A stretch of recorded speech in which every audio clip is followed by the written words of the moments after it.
Hey guys, welcome to the Masters of Modern podcast on the MMcast network. We are a Magic the Gathering show talking about the modern format and each of the most awesome adjacent formats in Magic. We're brought to you today by the House of Modern, our unbelievable Patreon. That's patreon.com/the MMcast.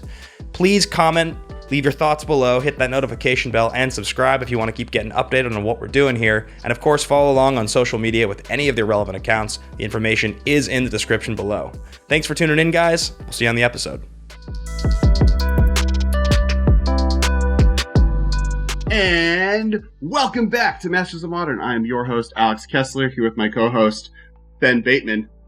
What's up? What's up, everybody? Now I can see guns. where all the pointing is going on the Discord thing that's recording, because we are in the midst of quarantine. I am on apocalypse, where the things have hit the fan. We've thrown Magic cards into the fan, and chopped them up. They're in the air. It's crazy. Yeah, I mean, it's kind of insane, and we're going through a weird period. We're doing the best we can, so we're now doing these kind of cool audio recording through Discord.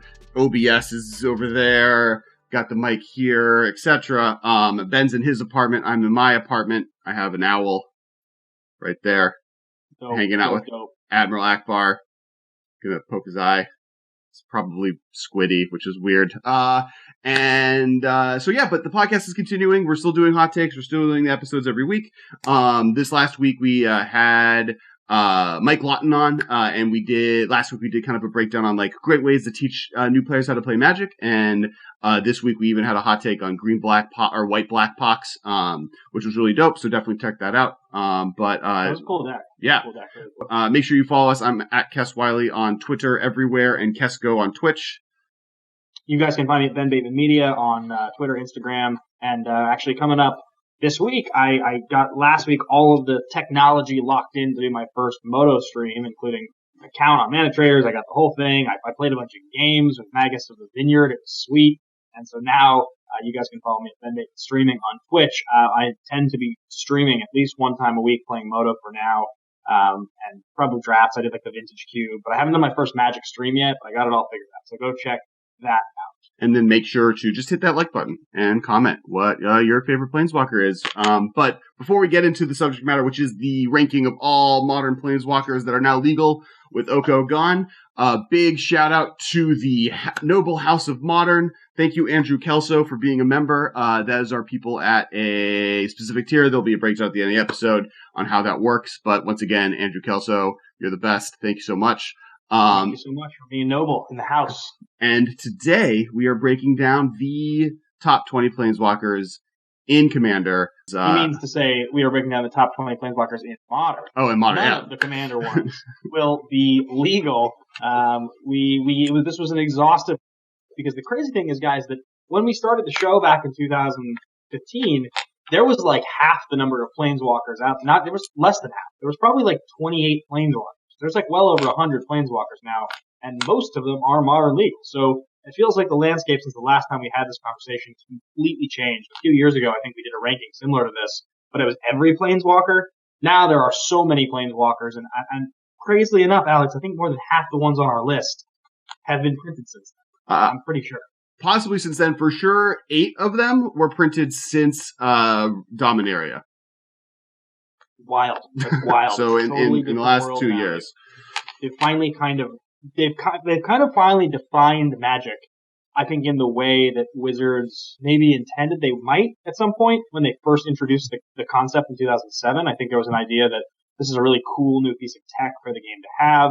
This is going to be a really interesting wrinkle. But it took a while before we really had a density high enough that they could really test out power levels to push them, you know? Mm-hmm. Like we were going to see, obviously, that stuff that in 2013, 14, 15 was considered extremely powerful. It's not the same thing anymore. Power levels have changed drastically. Absolutely. And before we get into counting down this top 20 modern Planeswalkers, we are going to quickly shout out all of the ones that either I or Ben or Michael thought maybe deserves a spot, but didn't get enough points to hit the list. Those are in order of point ranking, and some of them are just tied for 0.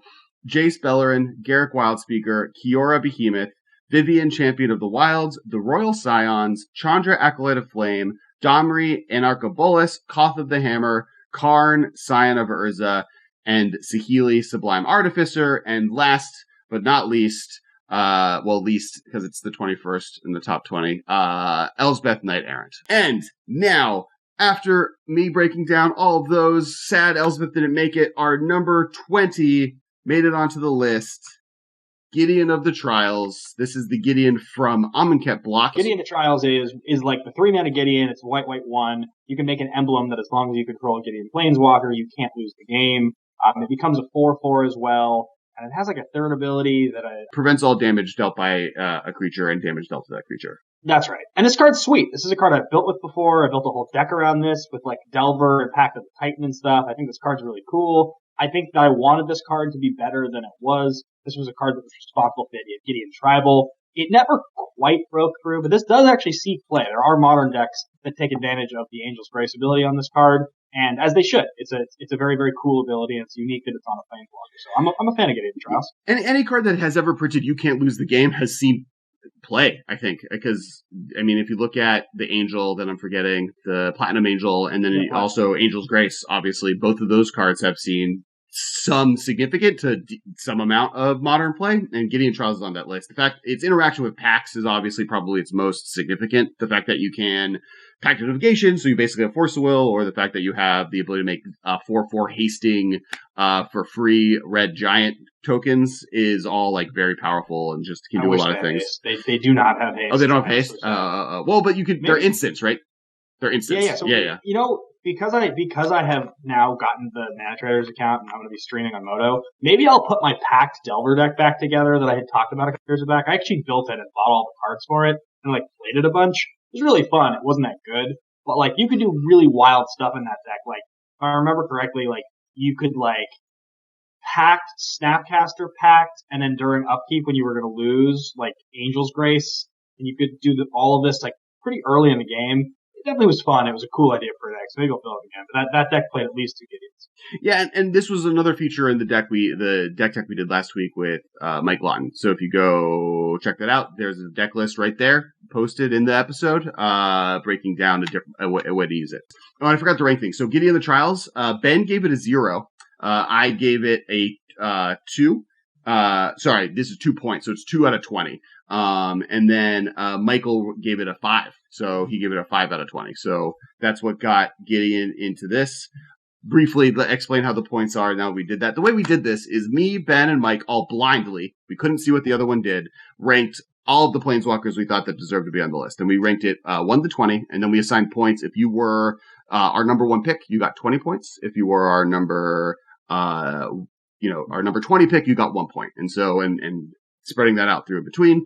So number 2 got 19 points, number 3 got 18 points all the way down. We then ranked all those, then I added those together, and then that gave us our list. That's how it came out. It's totally blind. None of us know this. There'll be some wonky things.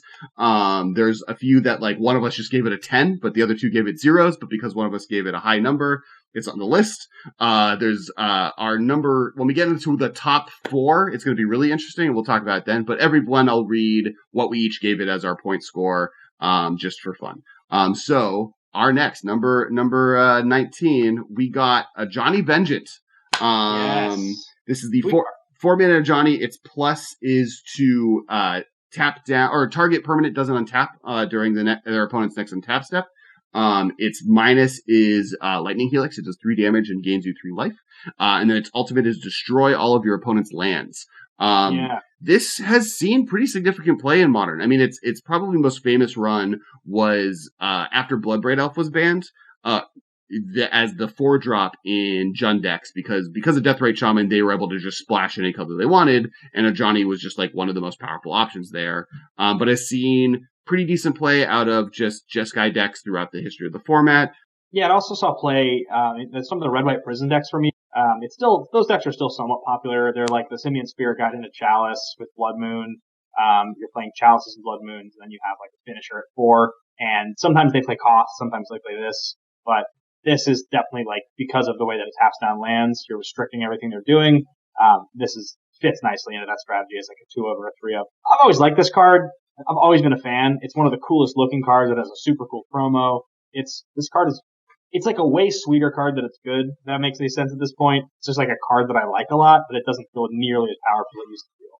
And so to kind of break down how it got here, Ben gave it a 3-pointer. I gave it 5 points, and Michael gave it 0 points. Michael's just not here to defend himself. We need to get him a microphone. Next on the list, this is number 18, and our first Planeswalker from from 2019. It is Ugin the Ineffable. This is 6 mana Ugin. The static ability is colorless spells you cast cost 2 less to cast. Its +1 is exile the top card of your library face down and look at it. Create a 2/2 colorless spirit creature token. When that token leaves the battlefield, put the exiled card into your hand. It has -3, destroy target permanent that's 1 or more colors. Comes in a 4 loyalty. I love this card. I think it's definitely, obviously, of the War of the Spark cards, the one that I think is taking the longest of them that's very powerful to be adopted wildly. But the fact that it is a card draw engine in any color that needs it, especially obviously ramp decks, while making threats, while ramping you at the same time, and as an answer to anything you can under the sun. It's of the 2 ability Planeswalkers to me, the one that really has 4 abilities attached to it. I think it's just very powerful. Yeah, I don't know this card super well. I know that it means Mirror Superior is free when you have it in play, which is the biggest reason I've ever paid attention to it. It's good. It's a cool card. It does cost 6. I don't have that much to say about it, but it is just another. It's funny. It's in most sets it would be the best Planeswalker. It's the 9th best Planeswalker in War of the Spark. And I will say it is only 3 mana when those 3 lands that you have are Tron. Yes. This is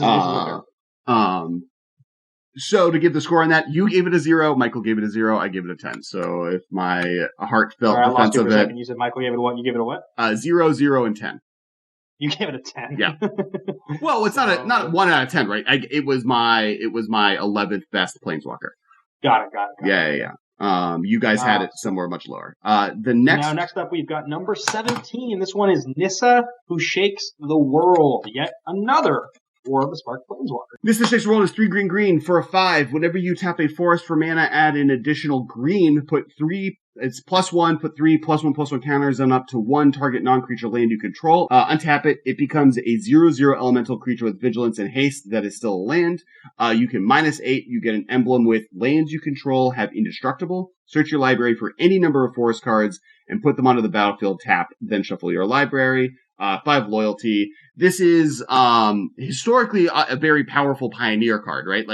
And Standard, of course. So in Standard and Pioneer, it's been one of the top tier Planeswalkers, probably as far as the Standard cards go, of all time. Now, looking at Modern, it's definitely a newer addition to the format. Now, it does see some play out of just different ramp decks and different mono green decks, but it is something that's a little bit newer. Where I would rank Ugin as a better Planeswalker, I think this probably has more potential in Modern, and has less that it competes with, right? There's a lot of powerful colorless Planeswalkers, so you don't, eventually, you have too many in Tron. It's not as much true for 5 mana green Planeswalkers for ramps that, there's not a lot of good, all of your lands tap or double cards in Modern. Yeah.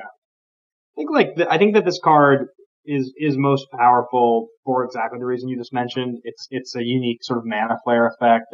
It's green and it's 5, which means you can ramp really easily into this card, right? Green decks are pretty classically 5 mana on turn 3. There's lots and lots of ways that they've been able to do that. So the idea of getting this card down on your 3rd turn and then obviously going completely ham on your 4th turn is very good. I had this in the pre-release, if I remember correctly. I think I played 2 pre-releases, and I'm pretty sure I opened this in one of them, and it was pretty gangbusters for what I was doing. I was pretty impressed with the power level. That also gives, turning lands into creatures with vigilance. If a land is a creature that also has vigilance, it feels like you're just cheating. Yeah, it makes threats, it blocks, it ramps, it does a lot of really powerful things. It is 5 mana, but I think if it was any cheaper than that, it'd be problematic. The mana flare ability or is definitely a big deal. And then the fact that on top of that it's a threat is one of the reasons it's just been dominating every format that is earlier than Modern and is even making a splash there. Why don't you tell us what kind of points it got? You gave it 0. I gave it 3. This is probably Michael's swingiest choice. Michael gave it a 7. Oh, I don't think any of so this is the closest to the card that Michael chose that deserved to be on the list. All right, now speaking of a card someone chose, and these are the three that did this. Everything else we all kind of gave them pretty good scores collectively. Ben Bateman gave this next card an 11, so that made it was his top. It was in his top 10 best Planeswalkers of all time. Me and Michael both gave it a 0, and that card is Tezzeret, Agent of Bolas. I mean, the card is just too sweet to not give a good score to. I feel like you guys are crazy for not giving this a good score. Hey, this card is legendary. I have taken this card to at least one modern GP. I did not do very well in that GP, and maybe that has tainted my vision of it. But Tezzeret, Agent of Bolas is 2 blue black. Tezzeret, this is the Scars or Mirrored and Besieged Tezzeret. Look at the top 5 cards of your library. You may reveal an artifact card from among them and put it into your hand. Put the rest on the bottom of your library in any order. Target artifact becomes a 5/5 artifact creature as its -1, and then it has -4. Target player loses X life, and you gain X life, where X is twice the amount of artifacts you control. Comes in at 3. So finds artifacts you need. Its most important ability is it turns any artifact you have in play into a pretty beefy attacking threat, especially if you use something like an artifact land that has indestructible, like Darksteel Citadel, or just that's the dopest thing you can do. And then obviously its -4 is a win condition. I mean, it can do. I have dealt 20 damage with Tezzeret, Agent of Bolas in Legacy out of Affinity. As have I. It feels like this card has been outclassed. The big reason that it's so low for a lot of people. Again, there was a time and a place when this card was the only thing able to do what it was doing. I mean, there was the original Tezzeret, the 5-mana Tezzeret, which probably we could have considered on here. It's just that it's never been good in Modern. It's only been good in Vintage and Legacy. But, like this card at 4, being able to make a big artifact threat, to dig for artifacts as a win condition was great. You look at what's happened since, though. The Tezzerets they've printed since are also good. There's been multiple good ones. They have printed Karn at 4, which is like an insane 4-drop. Like, Karn kind of makes this guy look like just like the little brother. Like, he doesn't... Yeah, like Urza and Karn, like Urza the creature card, and then Karn the great creator, and even the one that we didn't include, which is Karn Sign of Urza. Both kind of outclass this card. I will say that it's this or original Tezzeret, the 5-mana Tezzeret, are probably in my, if I were to pick one to be the best in Modern or the best of all time. So I don't think any of the newer Tezzerets are necessarily better than this. I just think that, like, being blue-black is hard, right? It's 2 colors, so it's hard to find a home. It, like, was really good in Standard back in the day, too, because it was, like, great at breaking Jace mirrors, right? Like, if someone was on Cobblade, a answer to that was playing this, because you can get a hasty 5/5. So you can kind of get around Jace's bounce ability, or even if Jace bounced your artifact, you still have Tezzeret in play gaining value. And then in Modern, like, yeah, I think just it's been a little outclassed. I do love this card, and I think it does something unique enough that it could easily find a home again. And if artifact decks need a reason, say if Urza gets banned, I also think this has a chance to be a little bit better. I think also the other reason this card has gone down a little, and I know if you think about like what this card does, the thing that's best at, you're putting it in a deck probably with like a bunch of accelerants and mana rocks so that all of your artifacts become valuable as 5/5s or as things to kill your opponent. Right. The thing is, those decks all advanced and grew up and became war decks that play Urza now. Those decks are doing the same thing. It's just that Urza can tap those artifacts for mana to cast more things immediately. So Urza's better. It also makes a creature without having to like sacrifice an artifact. They want to kill your creature. They have to just kill the creature that he actually makes. And then his reach, if you go infinite, is better because with an artifact combo, he just wins the game outright. And like going infinite with your tokens or whatnot, you can't go infinite with your sword combo with Tezzeret. I mean, you can get pretty close by like the minus probably nearly wins after a couple turns, but like Tezzeret's just like, Urza just wins the next turn. Right. Elspeth Sun's Champion, number 15. 4 white. This is the 6-drop Elspeth. Planeswalker Elspeth. 4 loyalty. +1, put 3 1/1 white soldier creature tokens onto the battlefield. -3, destroy all creatures with power 4 or greater. And -7, you get an emblem with creatures you control, get +2/+2, and have flying. This is not historic. I mean, this was one of the best cards in the Standard format it came from. In Modern, it's still one of the best control finishers out of white. If you're playing a control deck in white and you had one of these in your main deck or a few of these in your sideboard. I don't think anyone would judge you. It coming down and creating 3 1/1s immediately or wiping the board is an extremely powerful effect. And then obviously if it can get to its ultimate, all those 1/1s become flying 3/3s, which is very powerful. I've kind of never lost in any format where I've been able to play this and put this into play. Yeah, Ben? This card's really powerful. I hate playing against this card. I mean, it does cost 6, which obviously is not my favorite part about it. But for what you're getting for 6, like you said, it does pretty much win the game 100% of the time. It doesn't win the game in the same way that like an Ugin wins the game. But generally speaking, this is going to be played in a deck that you have already like 1-for-1 resources enough to probably play this. And then this is like your haymaker. Whereas like Ugin is in a deck that might just curve out into its 4th land and just cast it. And then they might just like kill it with like an Assassin's Trophy. So yeah, if I had to choose though, someone's like on turn 5, which is a reasonable turn, like kind of bad for Tron, good for a blue-white deck or a deck maybe playing green or whatever. Even on turn 6, which one would you rather cast? I would cast Elspeth Sun Champion over Ugin every time. Now, Ugin can come down on turn 4 in Tron decks, and Elspeth is generally not played in decks that can play it quicker than that. But the ability to, like, if I play this and I have 3 tokens and they kill her, I still have the 3 tokens, right? Not to mention the ability to kill her is so much harder because I either made tokens to block or I wiped the board. Ugin has a similar option, right? It's just if they get rid of Ugin in some way, you're much farther behind than you are with Elspeth. Yeah, I agree. Next on our list, and this is, I think... What about the scores? Oh, the scores. You gave it a 0. I gave it a 6. Mike gave it a 6, and I gave it an 8. Okay. Which Next means up that on the list, I ranked it at... go ahead. Sorry. I was going to say, that puts it... I put it at, I think, 13th place, if I'm doing the math right. Michael put it at, like, 15th place. And you had it. You didn't include it on your list. I did not rank it. It wasn't one that I liked. But I did rank the next one, which is number 14, and that is Nahiri, the Harbinger, the second Boros Planeswalker on our list. This is a card that has actually seen a pretty good amount of modern play. It's red, white, 2 for a Planeswalker that comes down with pretty high loyalty. I'm pulling it up right now so it's in front of me, but Nahiri comes down with 4 loyalty with a +2. You may discard a card if you do draw a card. Exile target enchantment, tap artifact or tap creature is a -2, and then -8 is search your library for an artifact or creature card, put it on the battlefield, then shuffle your library. It gains haste, return it to your hand at the beginning of the next end step. It's powerful for the reasons that we talked about, which is that it comes down, it has a high enough loyalty that even by protecting itself, it's gotten rid of something. It interacts right away, which is pretty strong and something that a lot of 4-mana Planeswalkers need to do. And honestly, the front side, plussing it up to 6 makes it really, really hard to deal with. Yeah, and it's like the fact that it's ultimate just gets Emrakul and wins the game. It's one of the like people bounce around different control finishers out of Jeskai.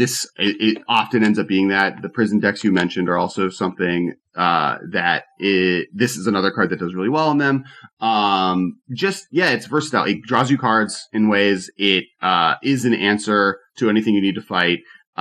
It like works perfectly with Emrakul in a way that's like almost like obviously Wizard meant it because from a story perspective, she's summoning Emrakul onto Innistrad. So like the fact that her plus, if an Emrakul is accidentally in your hand, you can discard the Emrakul so that it ends up in your graveyard. So that when you ultimate her, she brings it into play, which is A, cool flavor, and B, really fun. She also can get artifacts. So the fact that she does a mini Stoneforge Mystic, where she can fetch the Batterskull, and then it returns to your hand is also kind of a cute thing that she does.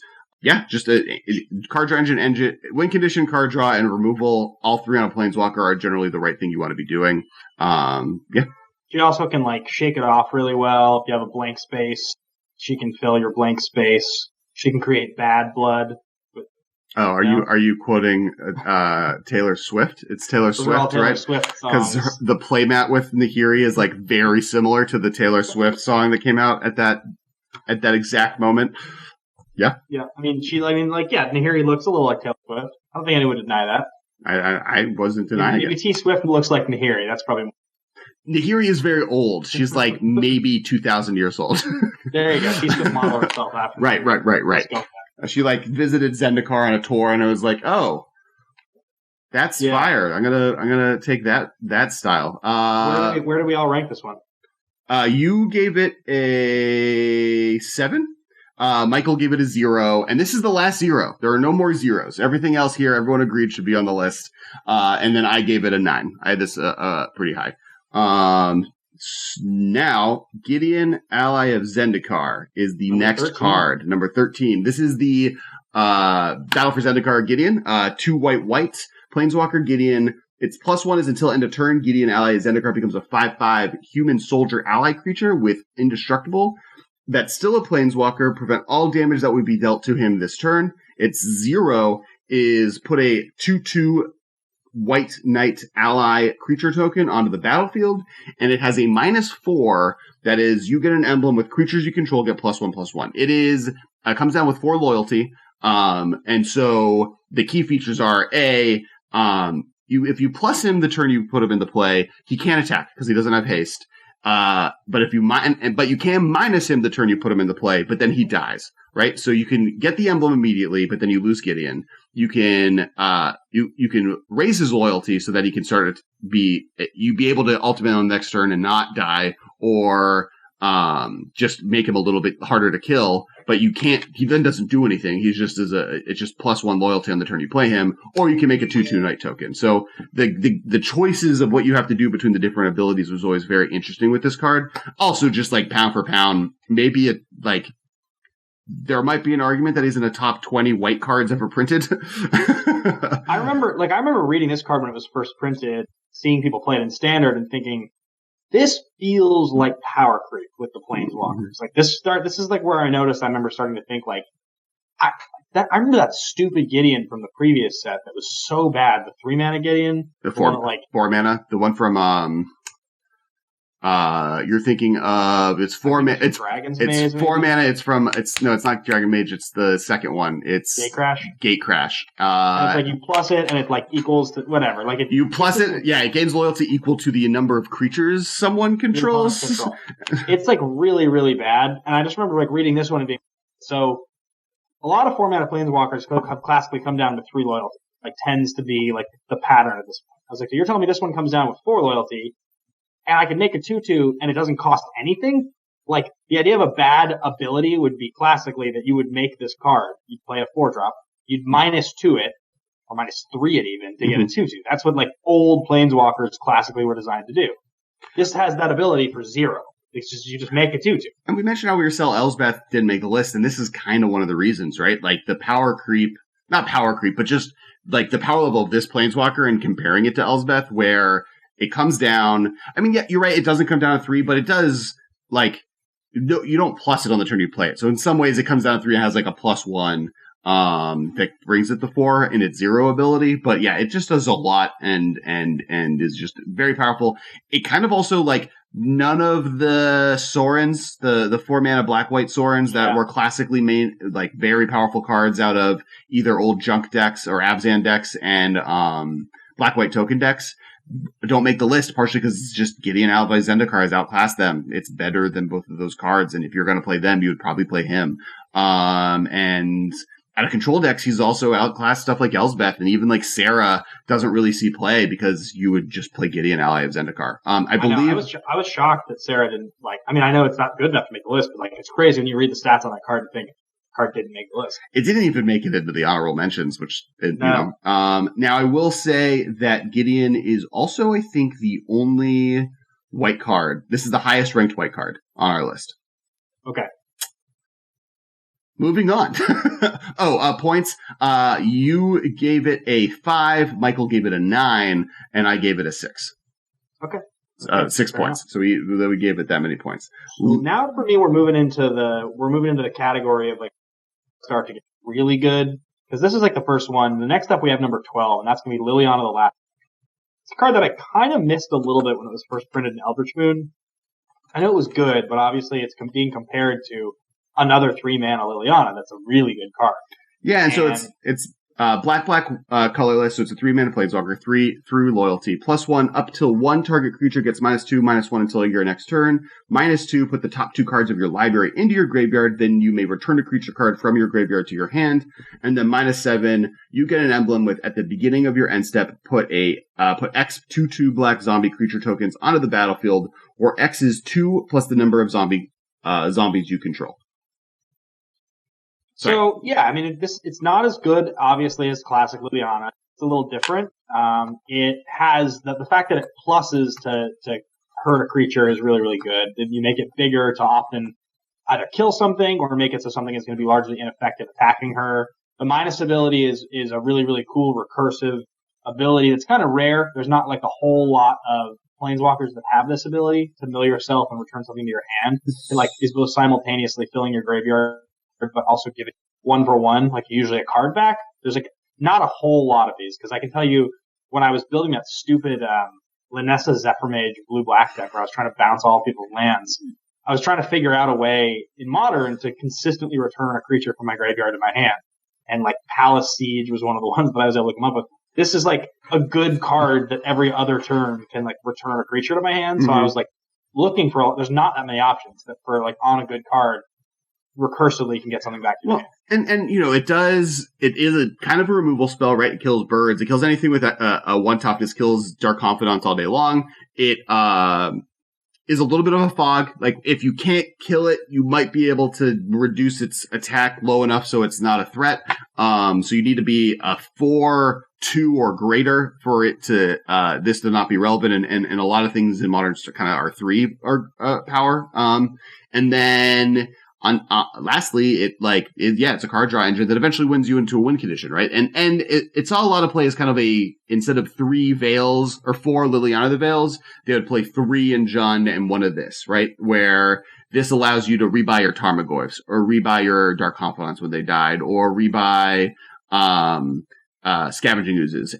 Not to mention, can kill Dark Confidant if you need to, if you're going to die to your own Dark Confidant, which is always a thing to pay attention to in Jund. And you could have this and the other Liliana play at the same time. So it made it so if you drew too many Lilianas, you weren't so far behind. Yeah, I mean, if you think about it for a second, like, you know, Eternal Witness is a card that has seen a ton of play for years and has been like one of the key green cards in Modern for years. A lot of the time with Eternal Witness, you're just going to be getting back a creature, right? It's a 3-mana card that's just going to get, like, this is doing that for creatures in your deck, but also then has the ability to kill things and to ultimately win the game. So just stats and mana cost alone, it compares very favorably to other strong things for value. Yep. And the score wise, you gave it an 8 points. Michael gave it 8 points out of 20. I gave it 11 points out of 20. So I had it in my top 10. I think this has done a lot of work in Modern. Next, and it's a 3-mana Planeswalker, right? Like, eventually we're going to get to the point where a lot of the cards moving forward are going to be less expensive the more powerful they are, or they're in Tron. Which means that they're all less expensive. Chandra, Torch of Defiance is number 11. This is the Kaladesh Chandra. This is the 4 ability one. This is 2 red. +1, exile the top card of your library. You may cast that card. If you don't, Chandra, Torch of Defiance deals 2 damage to each opponent. You have another +1, which is just add 2 red mana to your mana pool. You can -3. Chandra, Torch of Defiance deals 4 damage to target creature, or you can -7, and it has a -7, which you get an emblem whenever you cast a spell, this emblem deals 5 damage to target creature or player. It's a 4 loyalty Planeswalker. Now, in some ways, this is a 5 ability Planeswalker, because its original +1 is you either draw a card or do 2 damage to your opponent. You can kind of do either or. And after the first time you play it, it's literally you're just going to probably do 2 damage. But then from that point on, you get to choose. So extremely powerful. Was the card that I believe got mono red, Scred Red to win a GP. It was, Coth of the Hammer didn't make the list. It was so close.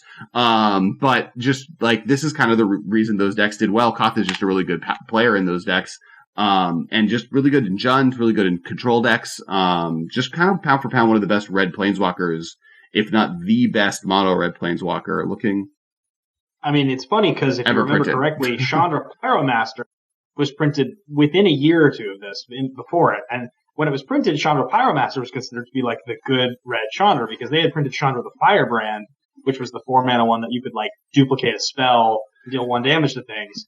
And so they had done both of those in the few years prior to this, like trying to find the secret sauce. Yeah. So when this one finally came out, it was like, oh, this is what they were supposed to actually do. This is like what it was supposed to feel like. Like Chandras classically were just all bad, right? 5-mana Planeswalker, the original Lorwyn 5, the original Chandra, the 5-mana one, like is famously the one that saw the least amount of play in standard of the 5. I think it's like was in some sideboards because it could kill. I believe it could kill Baneslayer Angels. Was its like main move because Baneslayer like it wasn't a dragon or it could kill a specific creature that I think it was Baneslayer. It like was its only use was just out of Jund you would play it because it was an answer to the one threat you can't deal with out of the deck.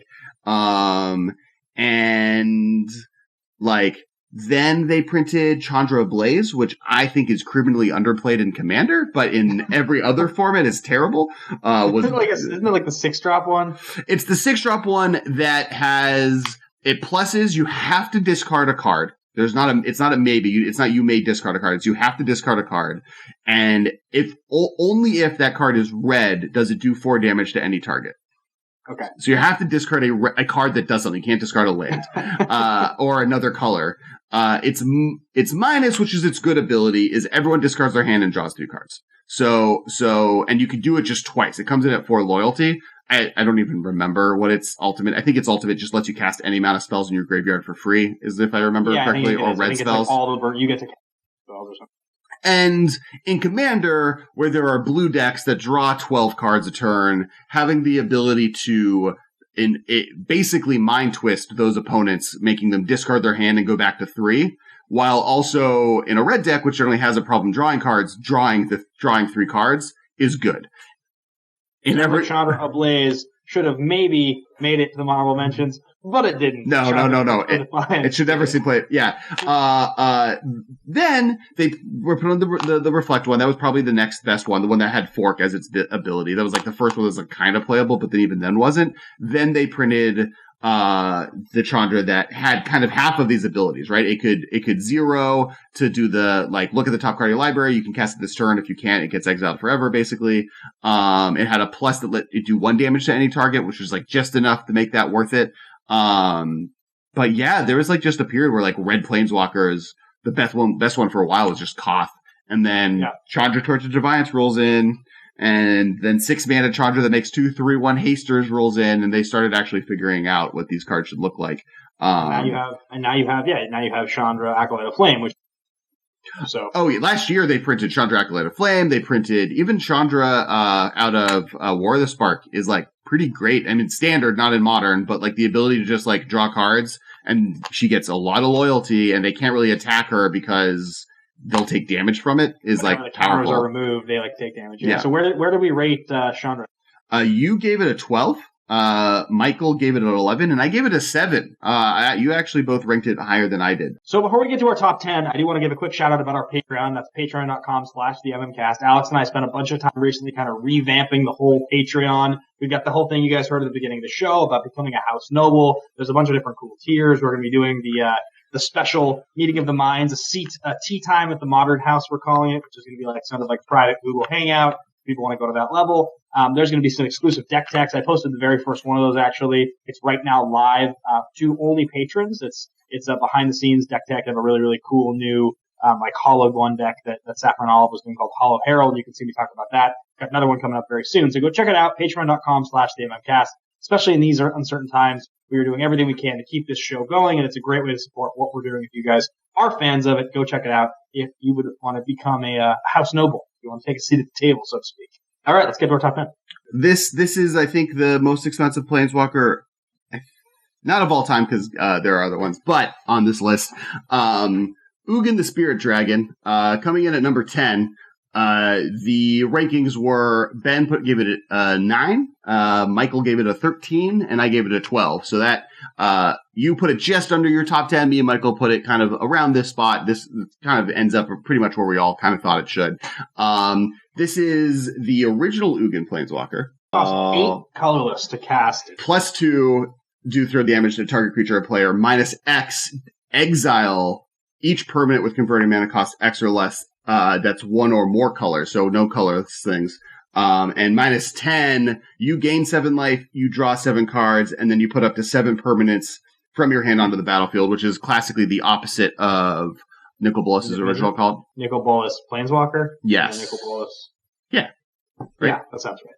Nicol. Yeah, so I mean, it's really powerful, super good and big and huge and powerful. I think that from a modern perspective, there's some humor to the fact that something that costs 8 has a lightning bolt as its plus. That's always been kind of laughable to me. That I've never cast an 8-drop in Modern in my life, I don't think, but I've cast a billion lightning bolts, and so the idea that I get to cast an 8-drop and lightning bolt the same turn is really awesome. This card has wrecked me many times when I'm playing silly tempo decks against big mana decks. It comes down and you can't counter it, and you're just I have nothing. Yeah, so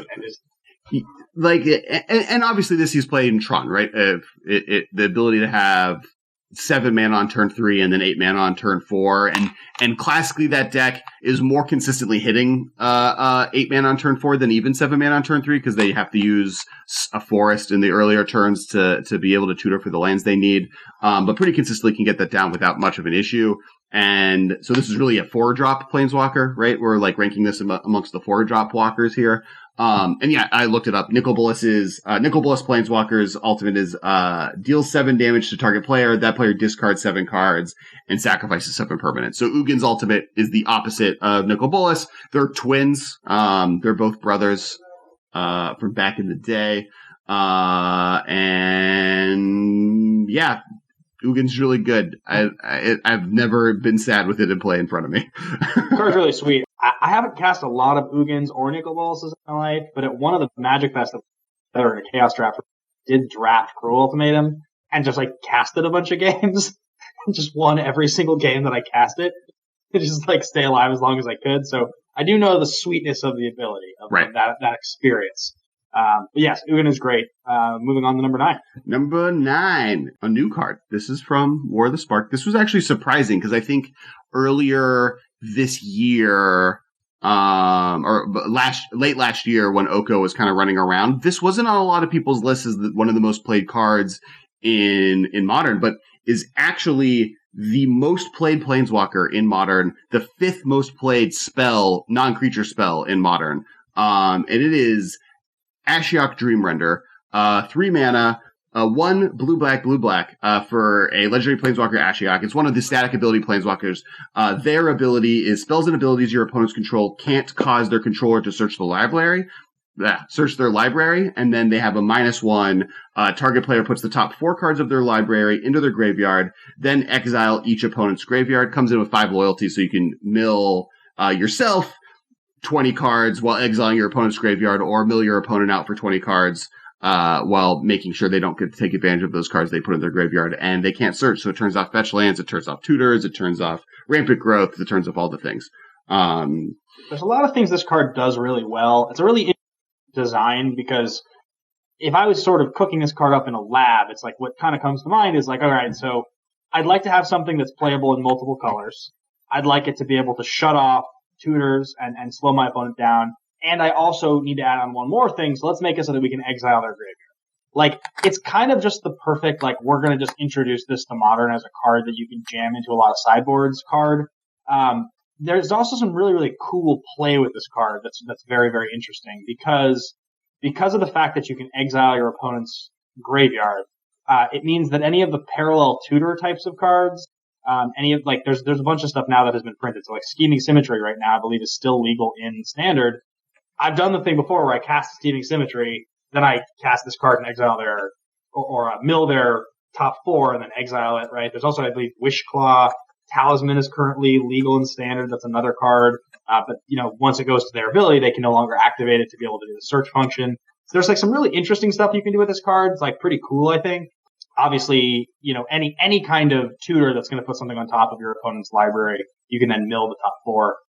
It's a good hate card. It's like, I guess you'd main deck it in some decks probably, but it's really just a sideboard card that's like about as efficient as it gets. Well, no, I think like the what's it called decks definitely main deck Ashiok, right? The Niv-Mizzet, the fire, the 5-color one, because it's a great 2-color, so it can be one of the cards that you can guaranteed find. And most decks are playing tutors. The monocolored ones are stuff like Tron, where they're playing a bunch of ways to find their lands, and everyone's playing fetch lands. So the ability to just stop those effects is really powerful. There's more and more powerful tutors being printed too. Think about it. War of Inventions, very, very popular. You have the Delirium one, Traverse Sylvan Wall.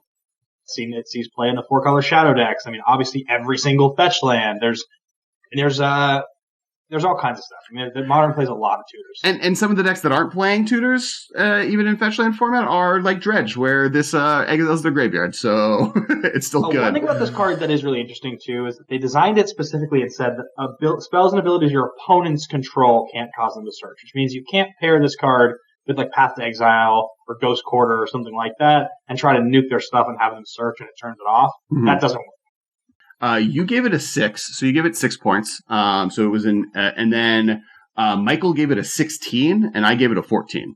Okay. It was even hard for that low for me, partially just because it is seeing so much play right now in the format. Like the fact that they are in more decks than any other Planeswalker, and is pretty significant. But on top of that, as you said, it is mostly a sideboard card, mostly a hate card, versus some of these other cards that we've talked about and are talking about, especially above it, that are much more of like the engine cards, right? These are the cards that decks are built around.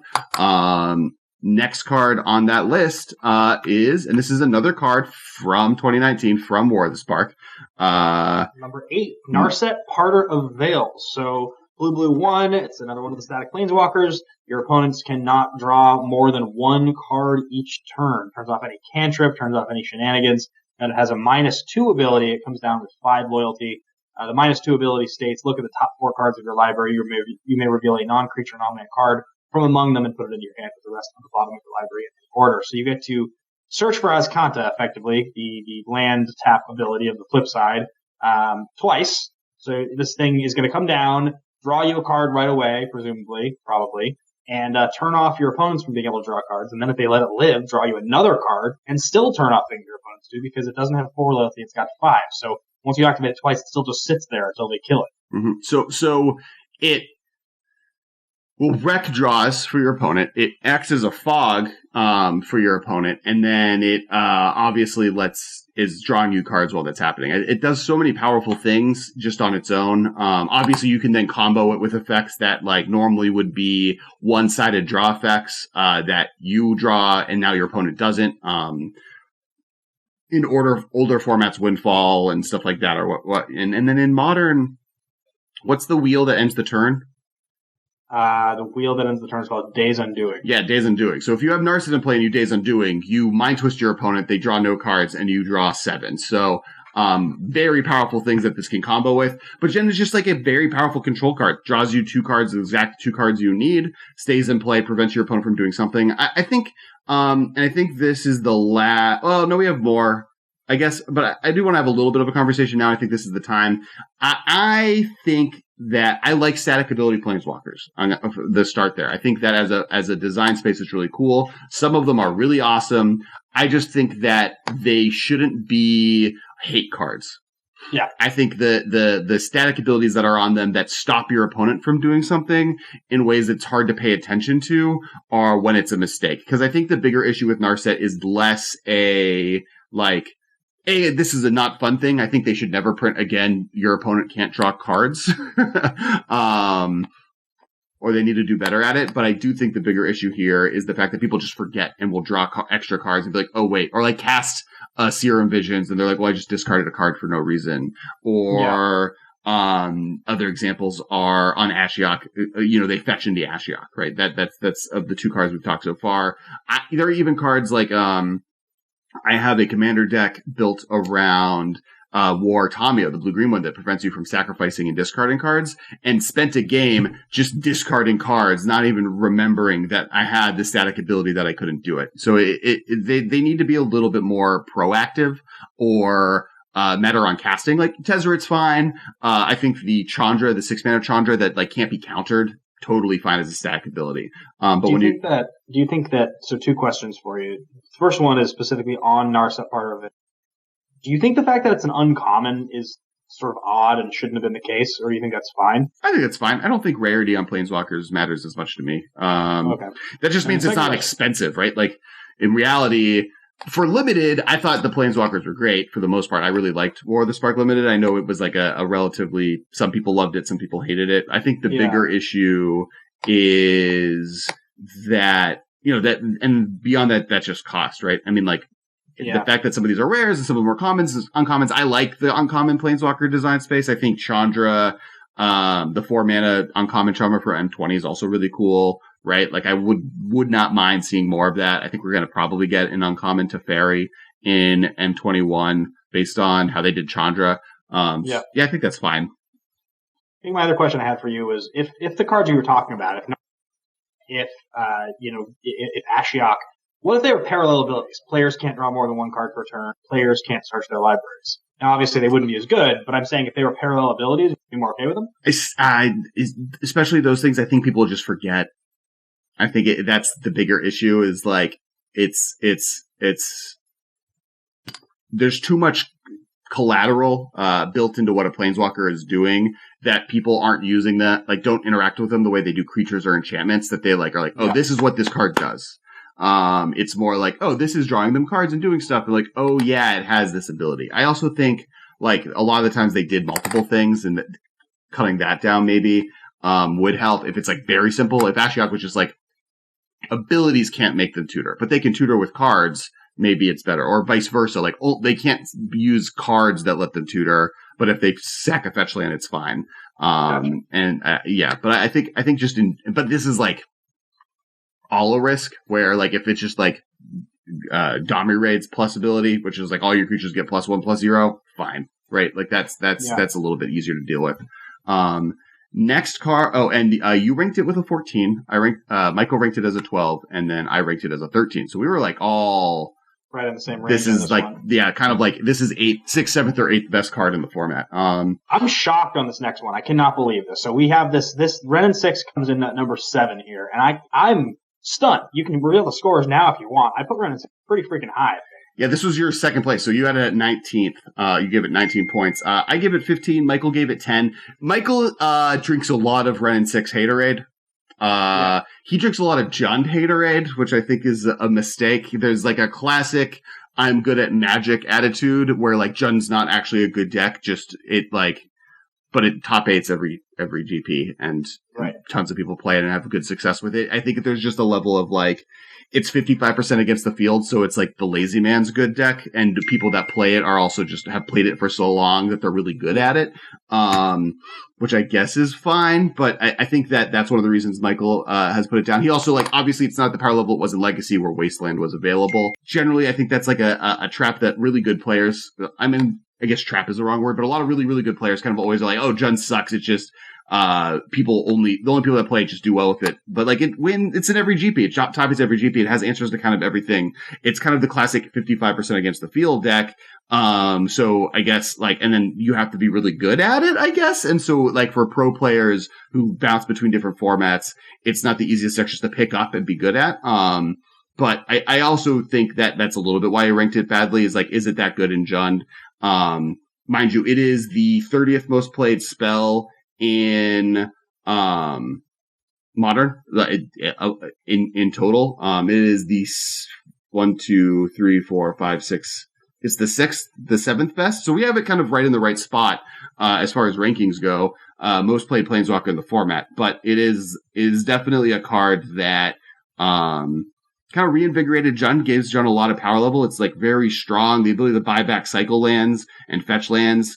There was a point where I was playing in classic Jund, like the list was like almost stock. I was just playing a Life from the Loam just because being able to get extra lands to make sure I hit my land drop, to rebuy Raging Ravines, to be able to have just something to discard to Liliana the Veils while making my opponent discard real cards, was so powerful. And Run of 6 does all of those things, but as a 2-drop that also kills every X1 on the planet, and eventually ultimates and wins you the game. Yeah, I mean, I think the fine line with this card is we sometimes ask what are the cards that would, make it okay to sort of turn Modern into Legacy, and one of those cards is Wasteland. Well, if Wasteland exists in Modern, we're in trouble, because this card with Wasteland is completely unfun and not fair at all, and would be a horrible thing for the format. It would completely dominate and take over the format, I think, kind of almost immediately. I think that the design on this card is amazing. I've been a big fan of this card for a long time. I think it's perfectly designed for a 2-mana Planeswalker. It's everything that I wanted a 2-mana Planeswalker to be. And I think that, the fact that if you don't have some kind of unfair lock like I'm talking about, it buys back fetch lands. It gives you value. It protects itself a little bit, kills some things, and it has a really cool ability with the retrace. We saw recently the Fires of Invention deck with Savor the Moments and this card, and it kind of creates a really, really cool loop to just take a million turns. And yeah, I love Run of 6, big fan. I think it's crazy powerful. I can't believe it's so low. Yeah, I think that, it's not that low. It's 7th place, but I think that so we forgot to read what it does. So it's red-green, legendary creature, Planeswalker, Wrenn. It's a 3 loyalty, +1, return up to 1 target land card from your graveyard to your hand. -1, Wrenn 6 deals 1 damage to any target. -7, you get an emblem with instants and sorcery cards in your graveyard have retrace, which we kind of talked about those abilities a little bit, but I wanted to make sure we had that for people listening to audio only. And it's great. I think every card here is great, right? Like it as far as where it's ranked among the next 6 cards, I don't think any of them are really arguable to be better or worse. Well, there's one that maybe I would put below this, and I seem to have them relatively tied, so there's that somehow. But yeah, I think the next card though. So moving on, next we have number 6, which is Karn Liberated. Karn Liberated is the original Karn Planeswalker, not the original Karn card, but Planeswalker. 7 mana, or 3 mana, depending on how many Tron lands you have in play. Legendary Planeswalker Karn, +4, target player exiles a card from their hand, -3, exile target permanent, -14, restart the game, leaving in exile all non-aura permanent cards exiled with Karn Liberated, then put those cards onto the battlefield under your control, has 6 loyalty, classically the only card, I believe, in Magic, at least in Modern, that can remove emblems, because by restarting the game, you get rid of emblem effects. So it is one of the only answers to emblems. The first colorless Planeswalker. There's a long argument at Wizards. Should it be an artifact Planeswalker? They decided, nah, it's just colorless. We live in that world. And each of your opponent's hands exiles target permanent. In many ways, it's been compared to Liliana the Veil on just on speed, right? It pluses 4 versus +1 instead of both of you discarding, they exile a card. Instead of minusing to have them sacrifice a permanent, it just exiles target permanent. And then they both have big ultimates that remove a bunch of permanents in play. Yeah, exactly. I mean, it's basically, the 1-2-3 curve, of very, very similar to one another. I have opened this card at a GP in Limited. I believe in Modern Masters 2, I think is when it happened, and it was epically good, and is so powerful. I think if it was an artifact, it would have been terrible. If you could shatter this, it would be so much worse. You could have, with one half of Kolaghan's command, if you could get rid of a Karn, and maybe make you discard a card and kill your Karn with the other half of his Kolaghan's command. Yeah, but you both spent 3 tapped lands to play it. I mean, I think it definitely makes it worse, right? I don't know if it makes it terrible. Kolaghan's command being one of the old, few main decked artifact hate cards that would be an issue, right? A Braid, maybe, but a Braid even is more of a sideboard card. I guess you could accelerate into it differently with, other things that you could play this alongside Urza more easily, and just, it seems you really could play this off of Grand Architect, in shops could play it in Vintage. Anyway, that's going to be Karn's. That's going to come in at number 6 for us. So rankings, you ranked it at number 15. You gave it 15 points, so that's your 5th best. I ranked it at 16, giving it it was my number 4, and Michael ranked it at 14, making it its number 6. So 5, 6. You were 5th. Mike, we got all ranked in 15. We all have it right around the top 5. Yeah, the top 5. Next on this list, and this is the one that I would maybe think would be below Ren and 6, and am surprised, but we'll talk about it in a second. This is 5 mana Teferi. Teferi, Hero of Dominaria. White, blue, 3 for a Planeswalker that comes down on 4 loyalty, has a +1 ability of draw a card at the beginning of your next untap step, the beginning of your end step, untap up to 2 lands you control. -3 ability, which is put target non-land permanent and opponent controls, 3rd from the top, right? Mm-hmm. And then what's the ultimate? -8, you get an emblem with whenever you draw a card, exile target permanent and opponent controls. Which is interesting because it's kind of similar to Venser's, right? Venser's ability was whenever you cast a spell, you can exile target permanent and opponent controls. So it's in a similar space as that. This was, at one point considered the best Planeswalker in Modern. It is often compared to Jace, the Mind Sculptor, in power level. And it is historically just very, very, very, strong. Was dominant in Standard to the point that people were sick of Teferi. And by the time the next Teferi came out, which eventually we'll talk about, spoilers, but it was too much good Teferi. The bad will towards the Teferi in general is less than good because he has just been so powerful in such a dominating way, one too many times. And for a while was very good. I think he's fallen by the wayside a little to me. Actually, I would say that compared to some of the other Planeswalkers, he's just seeing less play. He is currently the only Planeswalker it and Narset are the only Planeswalkers in our top 9 that did not show up in the 50th most played cards in Modern. It and Narset. So, for instance, Karn Liberated was number 37. Ren and 6 was number 30. And Ashiok was number 5. The next 4 are all in that top number, and just Teferi wasn't, which was really interesting. But I think part of that is there's another Planeswalker that outclasses a little bit, and it competes a little bit with Jace, and just Jace does stuff a little bit better, I think. But obviously, we're going to talk about in a second here. Yeah. Really, Jace is on our list.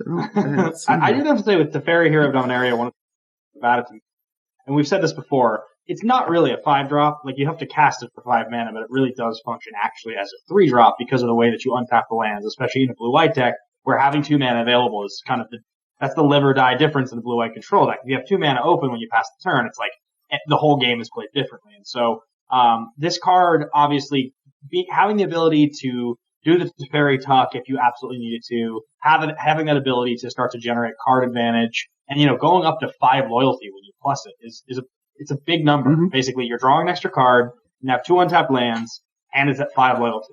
If you can resolve this, and most of the time you're kind of set up. And that's why when this card was getting played originally in Standard, and I started playing Highlander, I remember, I didn't play a blue-white match in Modern for a little while. There was a minute where I was like, this is the best Planeswalker ever.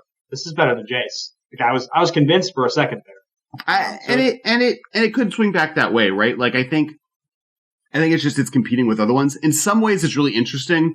So Teferi is kind of him and Johnny both have this almost Obi-Wan Kenobi-esque vibe, right? Where they're like, we're here to teach a younger generation. We're the teachers of this group. We're the wise ones because we're old. And with Teferi, he almost teaches control players how to play Magic correctly, right? You shouldn't run sometimes your 3 mana Planeswalker that on turn 3. You should wait until turn 5 so you can have counter Magic backup. And he forces you to do that, right? You comes down on 5 and then gives you the removal spell, plus card draw and everything else. This card's really fun to play with. I had him not famously, but I had him at my pre-release for Dominaria. I think I 5-0'd the event without losing a game just because every time I played Teferi, it just was unstoppable.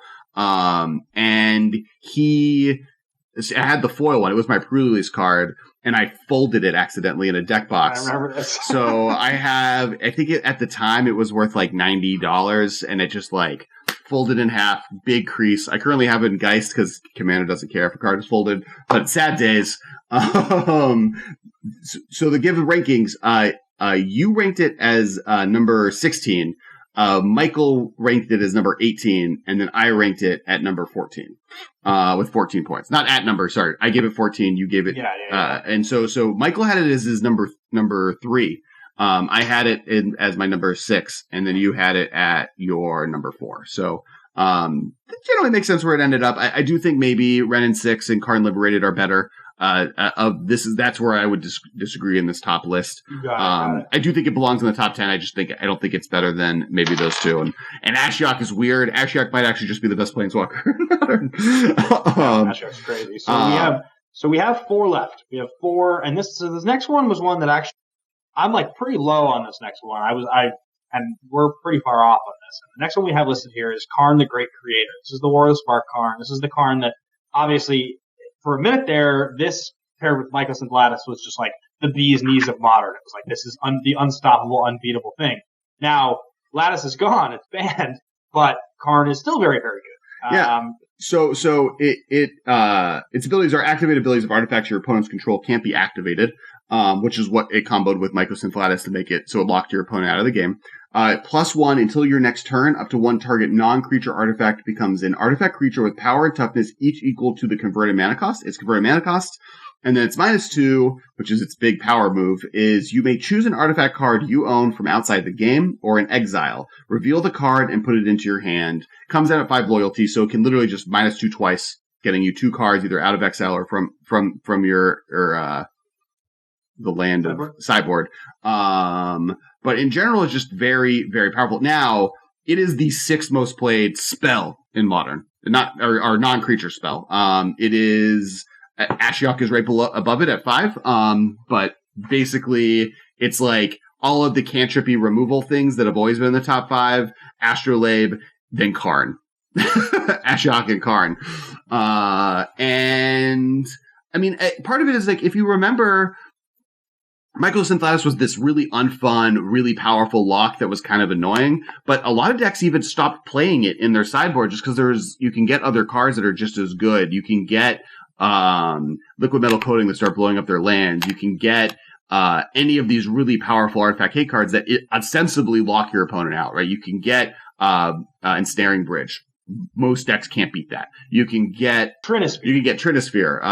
You can get, like, there's all these different weird hate cards that exist that are artifacts that just like also kind of win the game if you have them. Classically the wish cards were played by very good players. Like you've had over the years, like dating back to Standard into Legacy, like, you know, obviously Cunning Wish being probably the most famous of the wish cards. Glittering Wish got quite a bit of Modern play at one point. So the whole idea of getting something from your sideboard, the sort of silver bullet that creates, is just a really, really good thing you can do if you're a good player, especially when there's an established metagame where having one-ofs of all these silver bullets can really make the difference. Well, and this is a mechanic that Wizards has pretty blatantly shown that they're really interested in now, right? Because there's 2 real reasons. One, they wanted to cut down on shuffling, so just general tutor effects they wanted to lessen. But 2, because Best of 1 is such a key important feature to Magic Arena play, having cards that are really good in one, in just, if you're only playing one game, like sideboards don't matter, are more and more important. So having this Fae of Wishes, the Vivian that they came out with are kind of the first 3, but I would be very surprised if we just don't see more wish cards coming out over the next at least year, if not longer. I say that because the power level of last year has definitely made Wizards probably question some of the things they were doing. This is a very powerful thing they did. But I think Mycos and Lattice was more of an issue here. I think without it, this card's very fair. It's very good, obviously. It's the top 6 spells played in Modern. But I think just it's really powerful. To give the rankings of this kind of speaks to, you had it a lot lower, which was at 13, and then Michael had it as his number 1. This is Michael's best Planeswalker in Modern. He gave it 20 points. I had it at number 2. I gave it 19. But I could see where, like, these 4 are hard to rate, right? All different slots. I think it feels fine here. Yeah, I agree. I could see it being higher, but I'm there. The next one, incidentally, I think we all knew was going to be high. I remember where I was when this was spoiled. I was with you. We were on a trip in Bentonville, Arkansas. They were just starting to spoil these cards, and this thing popped up, and you showed me your phone, And you're like, calling it right now, that's the best card in the set. And I was like, well, like, first of all, it's not surprising because the card is Teferi Time Raveler, and that's such a you card. I mean, I can explain why I said that at the time and why I was, I wasn't right, I don't think, but I was close to right. I mean, it's a very, very, very powerful set. Teferi Time Raveler is 1 blue, 1 color, 1 white for a Planeswalker, another static ability Planeswalker. Each opponent can't cast spells only anytime they can cast a sorcery. Yes. Plus, you +1 until your next turn. You may cast sorcery spells as though they had flash, and return as a -3. Return up to 1 target artifact, creature, or enchantment to its owner hand. Draw a card. Comes out at 4 loyalty, so it can -3, stays alive at 1 loyalty, and then can plus from there. Obviously, 3 mana Planeswalker. Here's the deal. At the time that this card was printed, what was the Mana War that had silence effect attached to it? Or Reflector Mage. Yeah, so at the time, Reflector Mage was a staple in Modern. Was one of the best cards in Standard when it was in Standard. And this card does most of what that card does, but draws you a card, leaves a Planeswalker in play, and then from that point on makes it so your opponent is now playing Hearthstone, and you get to play everything at flash speed. And it's 3 mana Planeswalker. When I read it, I was flabbergasted. Not flabbergasted. I was just like, and the fact that this wasn't, or could arguably not be the most powerful card in the set. Now, most powerful Planeswalker we currently have rated. Karn is another insane card from that set. Neoform is a card from that set that is like insane. Like Narset, Ashiok, and that list keeps going. That's crazy. I think the thing about Time Raveler, it took me a minute to totally get on board with, because I knew it was good. You know, I didn't play games with it right away. I didn't have it at the pre-release. I didn't even add this to a Highlander deck or play a game with it Modern for probably a month after it really started seeing any kind of significant play. Where it really convinced me was when I was trying to come up with ideas to protect whatever fragile combos I was building. Classically, you know, if I had access to black, it'd be hand disruption. If I had access to blue, it would be counterspells. This card was like, so you're telling me I can just play this card because it's good anyway, play it early in the game, bounce something. And if I can protect this, my combo is going to go off without a hitch, because they will not be able to interact with me at all. The fact that Infect became a Bant deck because you get Fairy Time Raveler, then makes it so they like just can't lose if it goes unanswered and they untap with this in play, is saying a lot, right? Like it does so many things that decks wanted to do. I honestly think this card maybe is a mistake. Like it's just on the line. It's not powerful enough where it's ever going to be banned, or it's going to be banned in a while, but it's pretty unfun. That's what it is that it's unfun. I think the other thing about Time Raveler, you know, you don't realize it until you really start to break down the mechanics of how Game of Magic is played, right? So you and I had a conversation about the mechanics a couple weeks ago, and one of the ones that you and I were discussing was Split Second. I was telling you, the reason I think Split Second is so good is not because they put it on good cards, it's because it fundamentally changes the pattern of the way you play Magic. Like, it's like the functions of the way you view cards, the way you're interacting, the way you're waiting for things. You don't get to do that anymore. Similar thing with this, where once this card is down, it's like everything you've been taught that is good gameplay basically just goes out the window. Now your options are reduced to this like tiny fraction of what you were otherwise able to do, and they paid so little to be able to do that. It isn't fun. And playing against this card is awful. It reduces all of the phases of the game to like nothingness. The fact that I get to like make it so you have to do stuff on your turn right now, and I get to do stuff on your turn. So we're doing stuff on your turn, but also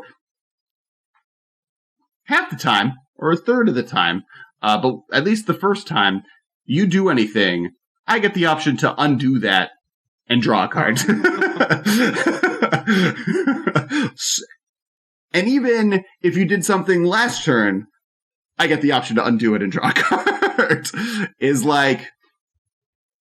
pretty brutal. It costing 3. If it had cost 4 and had come down with 5 loyalty and the same minus, that it just cost 4 mana, that would have been fine. It would have been still good, but nowhere near as good. It would have been a fine card. The fact that it costs 3 just makes it so aggressive. Yeah.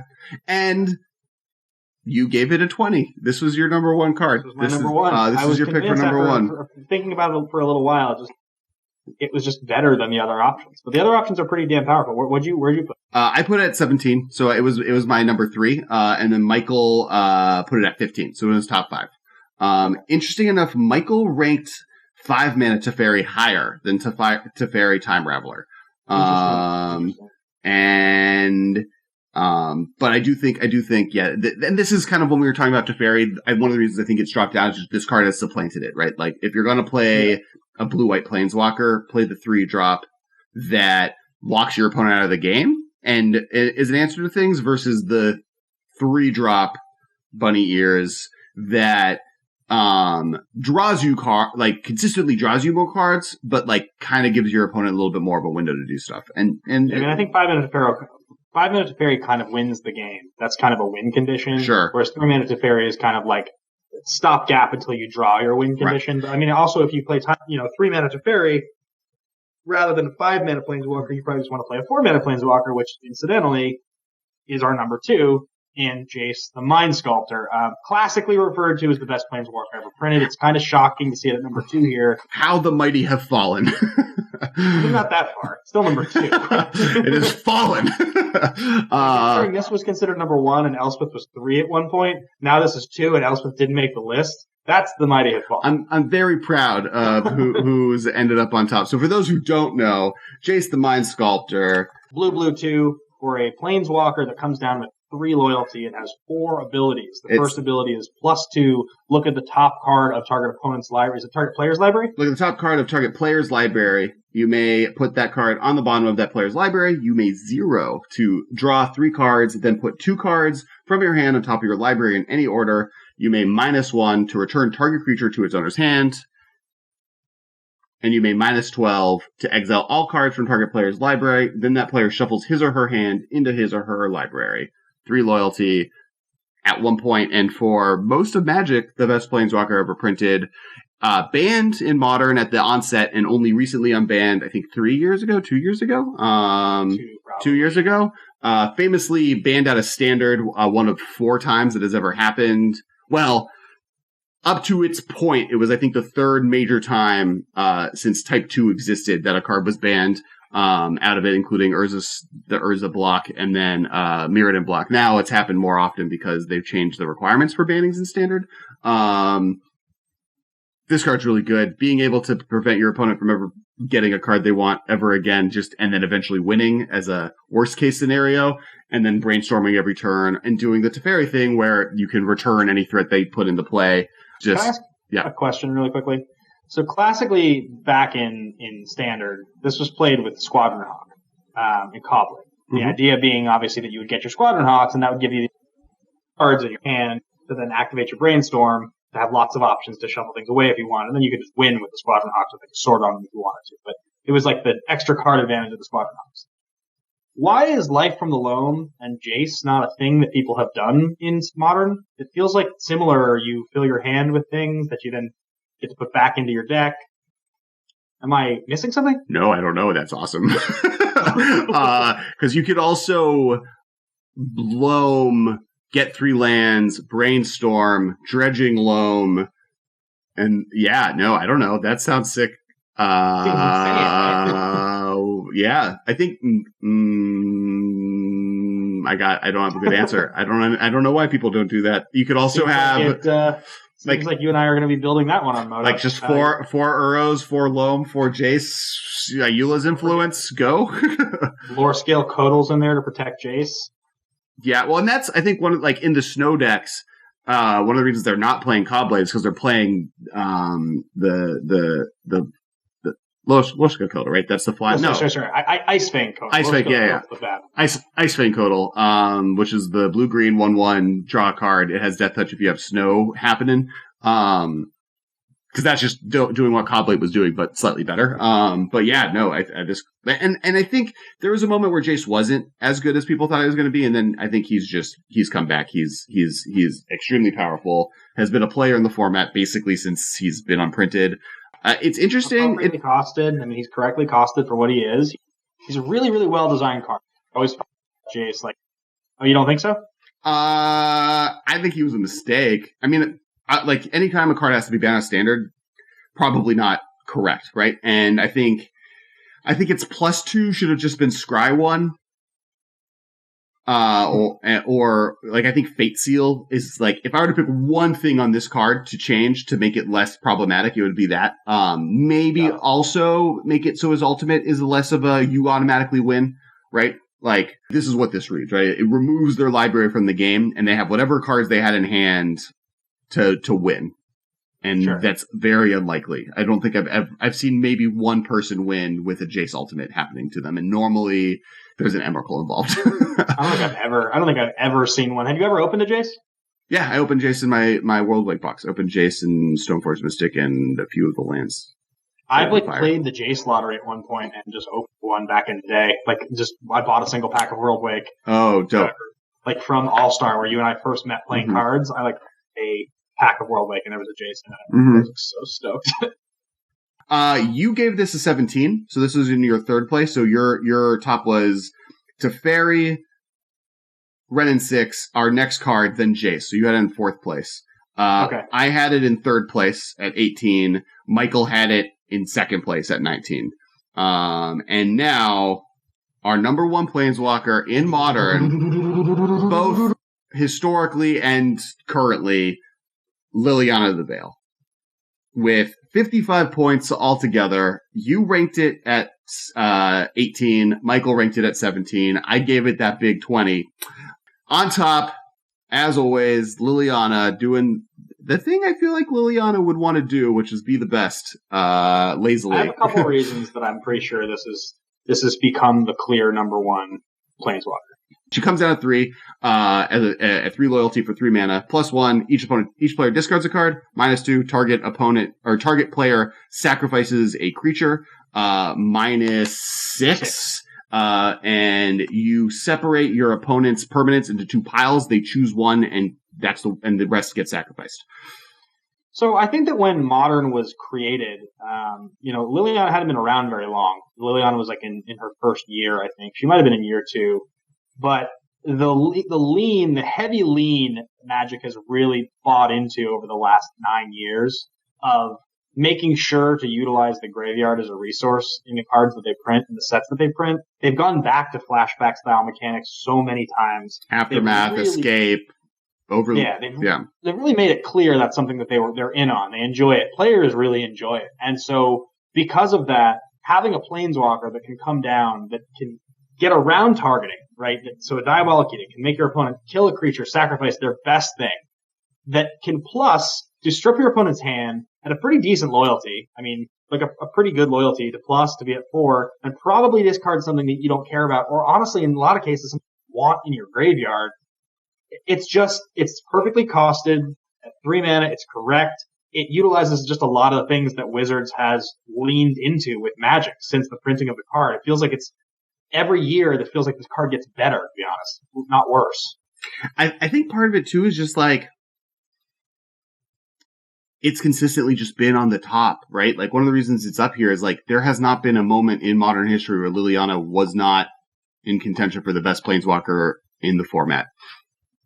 Even with Jason banned, Jund has seen play pretty thoroughly. I mean, Bloodbraid Elf obviously was a part of that, but it comes down on 3. It controls the game. It makes it so your opponent has to play on your level. You get to choose the different versions of it. You get to choose what you discard, when you discard.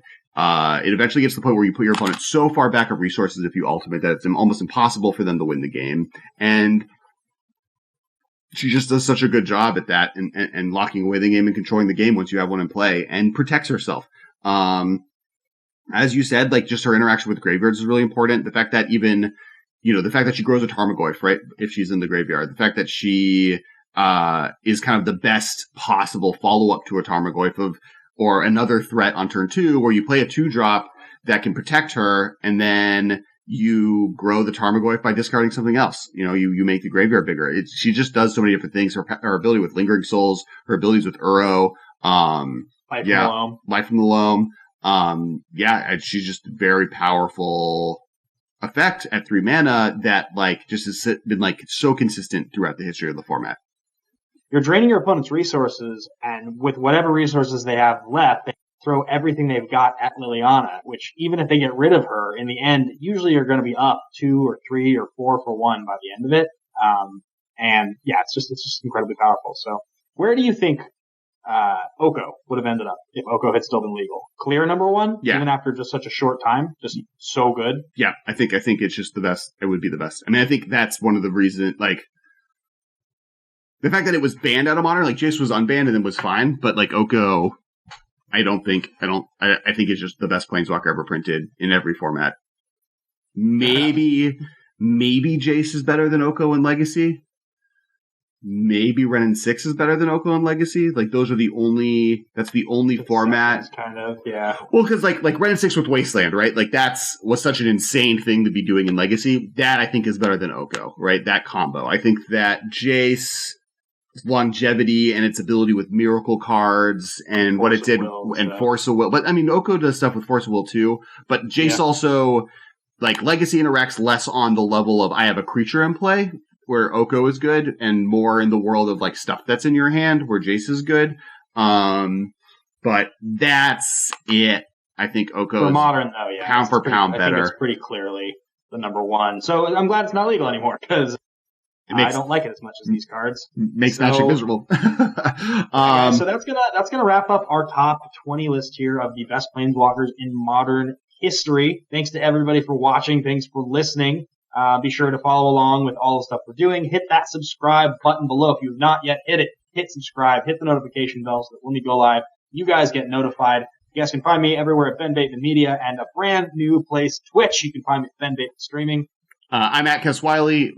At twitch.tv/Kess, go to find me there. Also, we have a Discord. We interact on there. A lot of the different kind of community building we do is on our Discord. Make sure to check that out. And then also, please comment with what, our top 10 was pretty contentious, right? Me, Michael, and Ben didn't really have a good definitive pick for what should be the best. So we'd love to hear what you guys think and what your top 10 Planeswalkers would be. Please comment below, and we'll talk to you guys at the hot take. That'll be coming out. We'll be talking about specifically Elspeth.